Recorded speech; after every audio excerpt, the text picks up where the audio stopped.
Reformation movement of the 16th century. The birthplace of the Presbyterian Church. Here we have John Calvin talking about the importance of reform. He believed that we must always be looking for what God wants for us in our lives.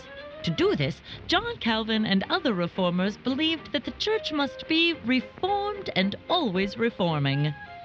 The Presbyterian Church took this lesson to heart, which is why, hundreds of years later, we see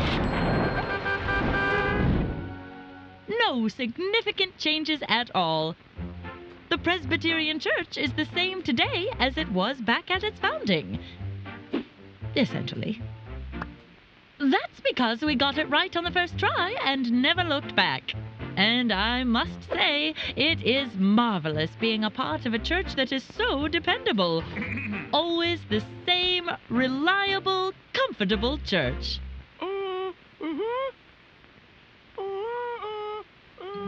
Oh, that? That's nothing. I mean, sometimes people within the church have different ideas about what God wants for us, but that's fine. Oh, my. It appears this congregation has some thoughts on what should be changed in their church to better fit what God wants. Or, well, some of the congregation has thoughts for what should be changed, and some don't want to change. I'll admit, sometimes it is difficult to know what God wants for our lives. Oh, we found a solution! Put it to a vote. Wonderful. They've talked about change, they'll vote, and then everyone can just move on. Lovely.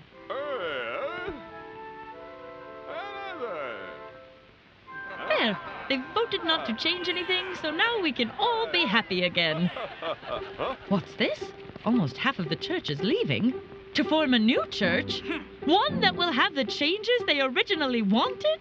Well, I'm shocked. I mean, this is unprecedented. Until this very moment, the church has been in perfect unity since its founding. Yes, over 400 years of stability and...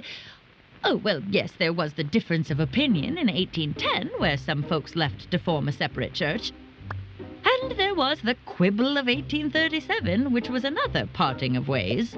Oh, and that's just the kerfuffle of 1861. Not much of a story there.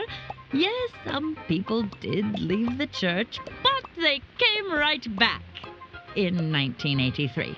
So it's not as though it were that big of a disagreement. I mean, after 120 years, who can remember what the issue even was? So, as you can see, there really isn't much to report on the history of the Presbyterian Church. It's not a very eventful story, since hardly anything has changed. Generally speaking, we've had it all together from day one, following God's will.